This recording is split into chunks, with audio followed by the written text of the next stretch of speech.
Tonight's topic, I'm going to be talking about 6 things that I should look for in a game when I'm choosing a new game, and kind of what I've learned from playing many different games over time. And how this has come about is the fact that at the weekend, I played a new miniatures game. It was the first time I played it, and I played 2 games of it with a group of local lads at a local store. And I played Marvel Crisis Protocol. It's a game I'd looked at a few times. I kind of had my misgivings about it, wasn't that interested in the game. But kind of changed my mind a little bit recently as the game's been out for a number of years now. There's more expansions, more choice, and I thought maybe it's something I'll give a try to. So I arranged to kind of play a couple of games at the weekend. I really enjoyed the games. I'll just come out and kind of say that now. I really enjoyed the games. It was a lot of fun, and it's something I'll definitely be playing a lot more of in the future. And then I kind of reflected upon that. So as I said before, I kind of had a night to myself at home on Saturday. I was kind of sitting out with the fire pit on, a nice glass of whiskey, and sitting outside contemplating the world. And I had this kind of light bulb moment that all of the games that I've really enjoyed playing and continue to enjoy playing all have a few things in common. And all of the games that I've maybe played and not enjoyed, or the ones that really don't interest me, all have things in common that sort of aren't common to the games I enjoy. So these are the 6 things. I'm sure there's more, but these are the 6 main ones. These are the 6 things that they all have in common.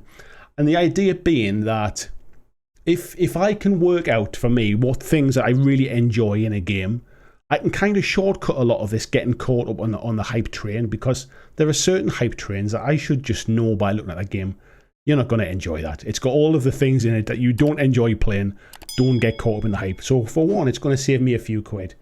The other side of it is it also allows me to look at games that maybe I've overlooked in the past. But if they tick a few of these kind of boxes, maybe I should give them a try. And hopefully what you can learn from it, what you can glean from it is, if I can kind of discuss my thought process, how I got there, maybe you can look at it the same way. And I'm not suggesting that my 6 things are the same 6 things that you'll enjoy. But if you can kind of weigh up which bits you like, which bits you don't like, then that will probably kind of give you a little bit of clarity as well. So the first thing that all of the games I've enjoyed have in common is that they have easy to remember basic core rules. But there's a lot of decision making in the choices you make. So in the things you can do in the game, there's a lot of decision making. So I think probably one of the first games that really kind of got me thinking about this a while ago was Warcry by Games Workshop. And I've made videos in the past about how I think Warcry is Games Workshop's best game. I know some people agree, some people disagree. That's what makes life interesting. But what really kind of stood out to me about Warcry was the fact that the rules are really, really simple, but there is some kind of, I wouldn't say complexity, but there's some tactics in kind of decision making, in the options that you get to make during the game. And it's one of those games I can go like sort of weeks, months without playing. And if somebody says, you want a game of Warcry, I can get all the bits out and I can be playing the game again without kind of referencing the rule book every 5 minutes, because it's got the basic rules. Just kind of work really, really good. And I found this with Marvel Crisis Protocol at the weekend as well. Now, I assume that folks who focus on one particular game, no matter how complex it is, how big the rule book is, any of that kind of stuff, I assume that folks who play just one game will probably get a similar kind of feeling about the games that they play. So if you're a kind of a Necromunda player, or if you're a Warhammer 40k player, and the rules are a bit more complex, and I don't necessarily mean complex, I mean there's a lot of them sometimes, then once you've been playing for a while, if it's the only game you play, you probably think, well, I know the rules inside out. I don't have to kind of like try and remember them. But I think some of those games move quite quickly. There's new rules updates, there's rules scattered across many different books, there's new factions coming out with new codexes and that kind of stuff. And I've just kind of learned that basically if a game is constantly moving like that, and I've got to try and chase the rules to find them, it's probably not going to be something I'm going to enjoy too much, because I tend to chop and change between different games. It's my hobby. I enjoy it my way, and I enjoy playing lots of different games. And if I have to constantly relearn the rules every time I play, it's probably not going to be something I'm going to enjoy or even play too often. So I've kind of learned from that bit.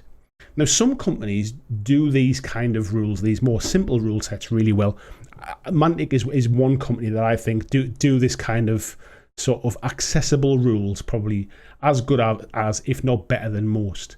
And what that means is I tend to kind of look at these companies, like specifically Mantic, and I know if they're going to release something new, I'm generally going to kind of at least be interested to know a lot more about the game because their rules are very accessible.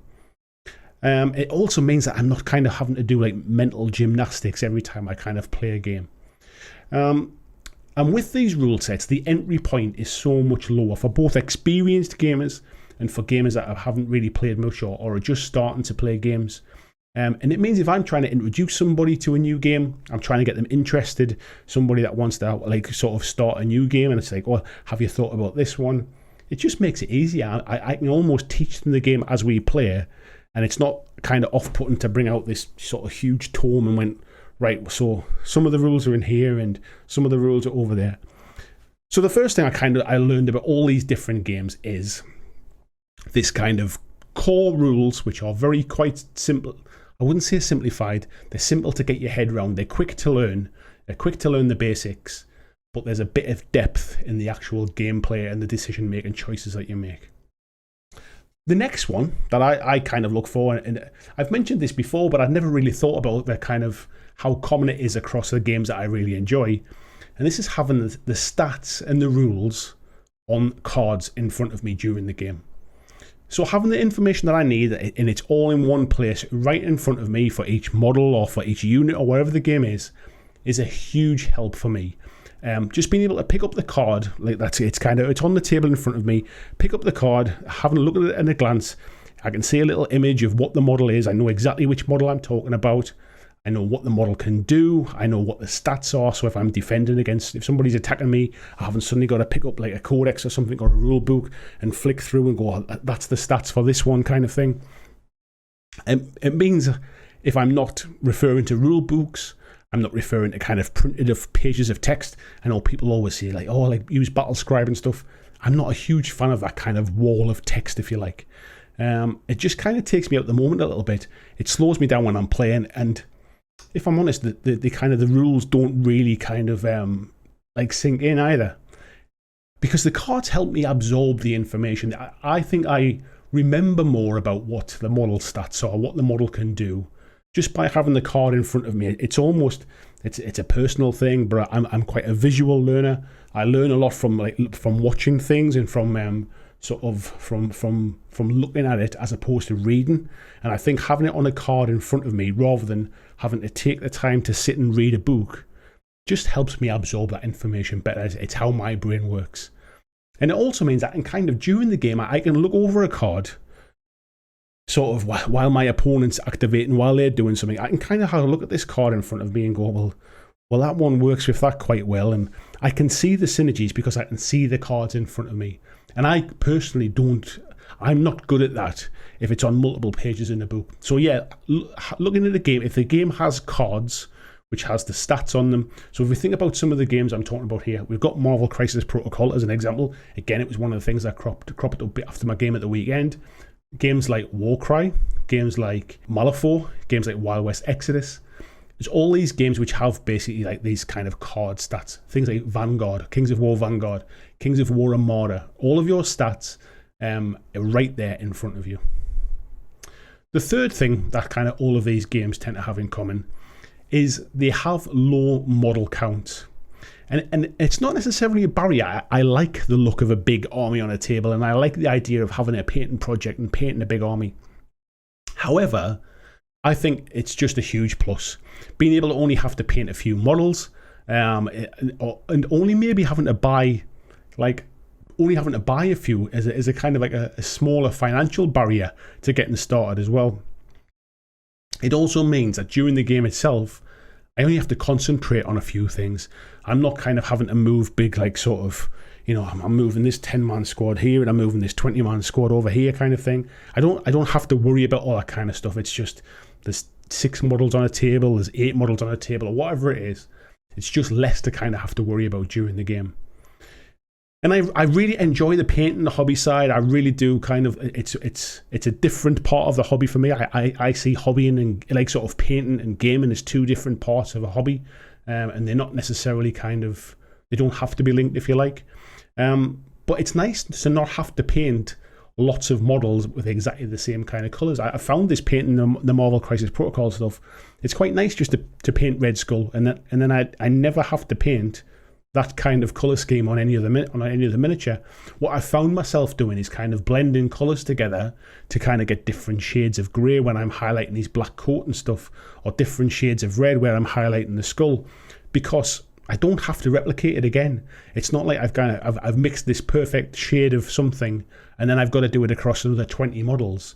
It's allowing me to just kind of enjoy painting individual models to kind of play a game. So it kind of keeps me focused and it keeps me motivated. The fourth thing is simple list building options. So a game which has more of maybe like a drafting feel, something like sort of Super Fantasy Brawl, where you basically sort of, I'll take that one, and that one. There's no factions. All of the models can be used. I can just pick and choose the ones I like the look of. That kind of thing works really well. And again, with Marvel Crisis Protocol at the weekend, the game, you can pretty much take what you want. There is some kind of restrictions and things, and there's some benefits to having themed forces and things, or themed affiliations as they're called in the game.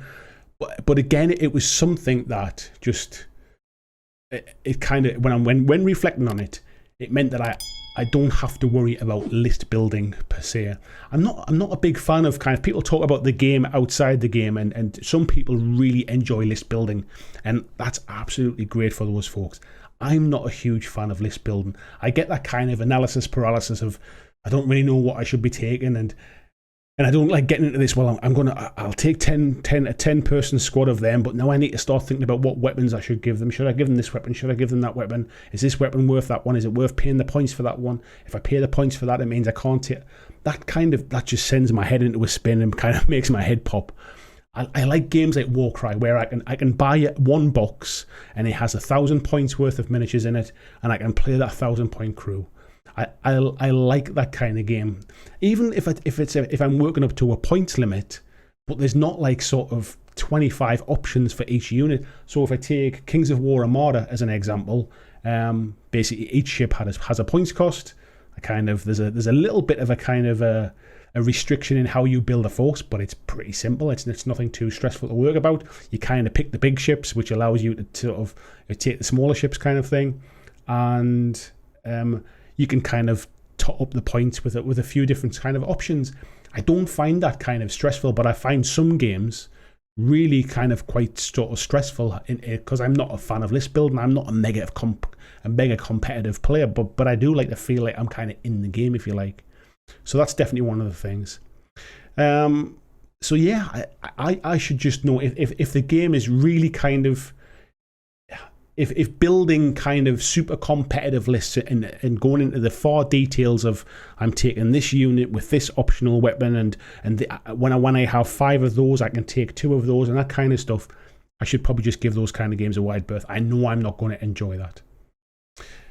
The fifth thing is a positive community. So I'm always going to spend more time not playing the game than I am playing the game. So having a kind of a positive, sort of a interesting, positive community around the game is something that is a huge attraction to me. Being negative, like sort of negativity, is optional. You know, you don't have to be negative about things. If you surround yourself with sort of positive energy, positive people, it'll rub off on you, and you become positive about stuff as well.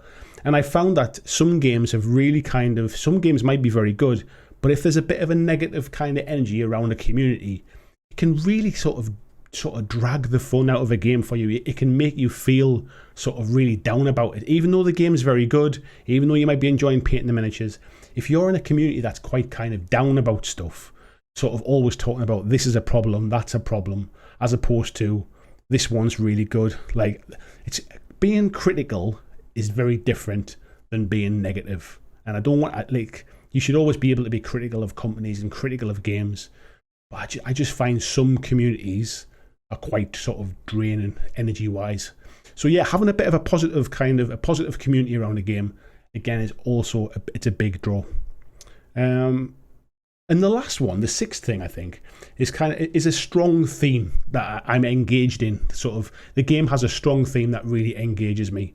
And it doesn't have to be the deepest lore. It doesn't have to be something that's kind of wrote over multiple novels. It doesn't even have to be something that's wrote over multiple books. But just kind of some kind of reason about why is this battle taking place? Why is this game important? Why are these people fighting these people, kind of thing. It just kind of grounds the game in a world for me, if you like. I'm not a huge fan, as I've mentioned before, I'm not a huge fan of creating my own backgrounds or kind of like making up my own rules or anything like that. So having a game take place in a setting that I'm interested in kind of gives me inspiration to kind of paint and put together better crews and build some nice looking tables as well. And again, with Marvel Crisis Protocol at the weekend, the Marvel universe is kind of like it's there. It's kind of it's even if you're not into the comic books, the MCU kind of film universe is there. I watched Falcon and Winter Soldier last week and kind of binge watched that, and it kind of almost re-energized me again for all of the Marvel stuff. I watched Loki, the first episode. I've gone back and finished watching WandaVision. I find that like it's just nice to kind of to have one in the background while I'm sitting painting. It's part of that kind of, while I'm not playing the game, I'm still engaged in the kind of the atmosphere of the game. Games like Malifaux do this for me. I love the Malifaux background. I love the Infinity background. I love Wild West Exodus background. Even Kings of War, I love the background to that as well. I think there's been some sort of really big sort of steps have been taken in the Mantic kind of Panathor universe since 3rd edition released last year or the year before, I think it was. So yeah, having that kind of background lore is a big thing as well. So if I can kind of give you some games that are examples of this. So these are some of the games that I play and I really enjoy, and they probably take at least 5 or not, if not 6 of the boxes I've just discussed. And this is not exhaustive. I've probably missed some games out here as well. But these kind of games are things like Warcry, Super Fantasy Brawl, God Tier. I'll tell you who they're all by as well in case the games you're not familiar with. So Warcry by Games Workshop, Super Fantasy Brawl by Mythic Games, God Tier by Steamforge Games. We've got Kings of War Armada, Kings of War Vanguard. We've got The Walking Dead All Out War, all by Mantic Games. We've got Malifaux by Weird Games. We've got Wild West Exodus by Warcradle Studios. Moonstone that we talked about last week. I obviously didn't really know anything about Moonstone until I started kind of looking into it as well, and I've actually played like a demo game, if you like, just to get my head around the rules and stuff. And it was another one of those games what ticked a lot of those boxes. Mythos by Warcradle, Marvel Crisis Protocol by Atomic Mass Games, which has been talking about, Blitzball by Games Workshop.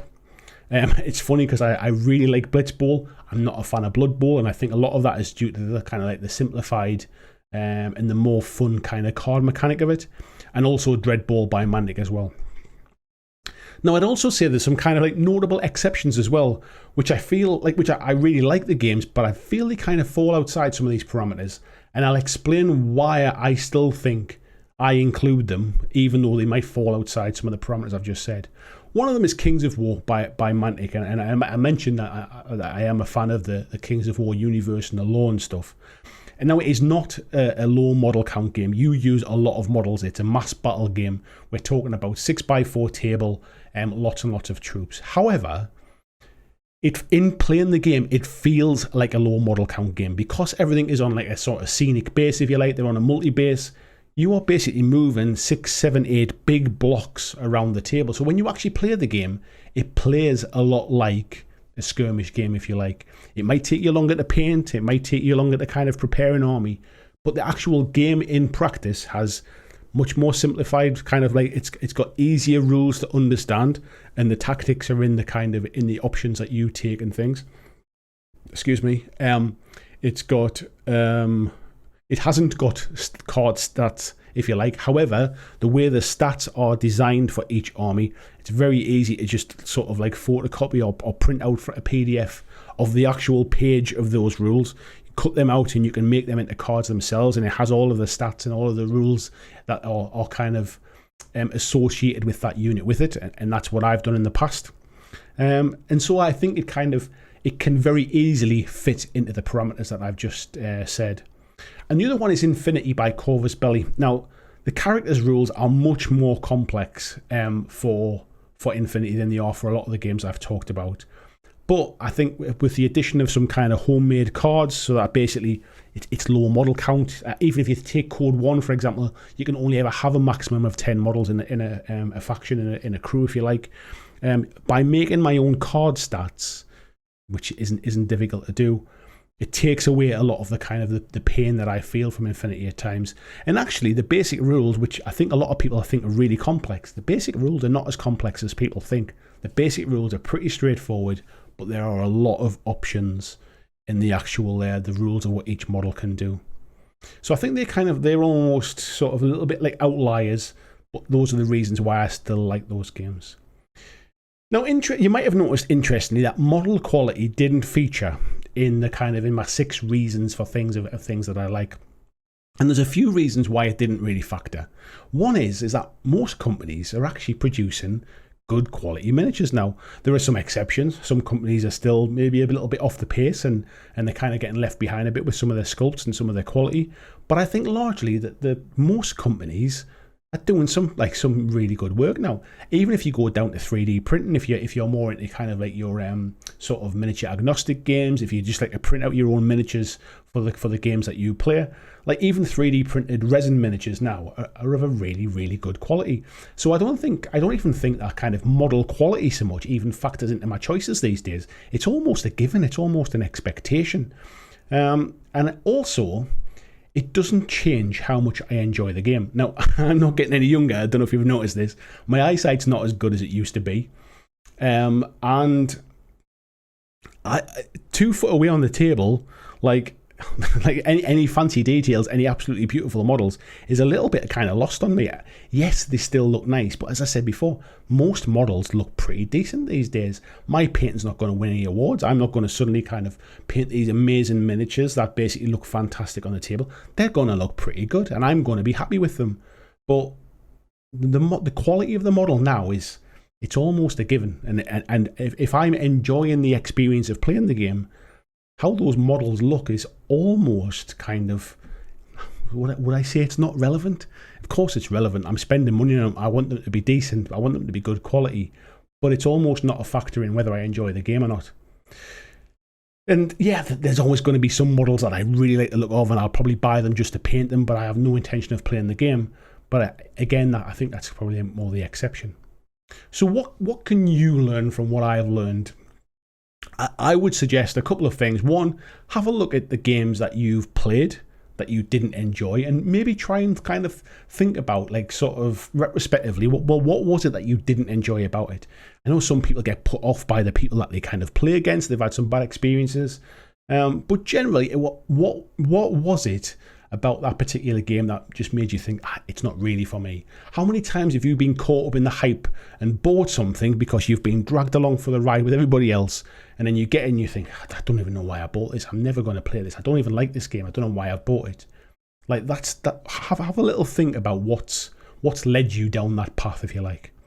And the other thing is, think about the games that you really do enjoy. Which games do you have a lot of fun playing? Which ones do you look forward to playing? Which ones have you enjoyed painting miniatures for and can't wait to get them to the table?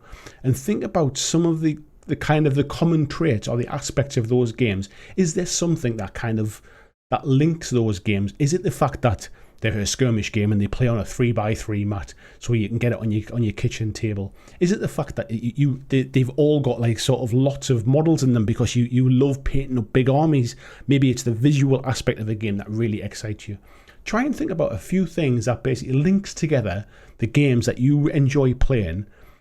And by kind of putting these things together, as in like kind of, these are the things I don't enjoy, these are the things that I really enjoy, it might just kind of shape you. So next time there's a big kind of hype train comes along and everybody's getting excited for a new release, you can kind of objectively look at that and think, does it kind of fit the list of things that I really enjoy? Because if it doesn't, by all means still buy it. It's your money, spend it on what you want. But maybe just give it a second thought. Do I really want it? Am I just buying it to paint the models? Nothing wrong with that. Enjoy your hobby, do it your way. But am I buying this because I think I'm going to play this game? Because chances are you're probably not. Anyway, let me know what you think. Let me know the joy. I'll say that again. Let me know the games that you enjoy. Let me know the aspects of games that you don't enjoy. And I'd love to have a little chat about it. Thanks for watching my video. I hope that you really enjoyed it. And if you did, why not consider clicking on the suggested video below to see more of the work that I've done. If you'd like to support the long-term sustainability of this channel, why not consider checking out my Patreon, where you can pledge and support from as little as $2 a month.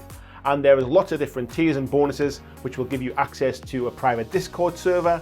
It will give you free t-shirts, free mugs, a podcast every month, and a number of other things, including getting your name at the end of every video, like these awesome folks who already support me now.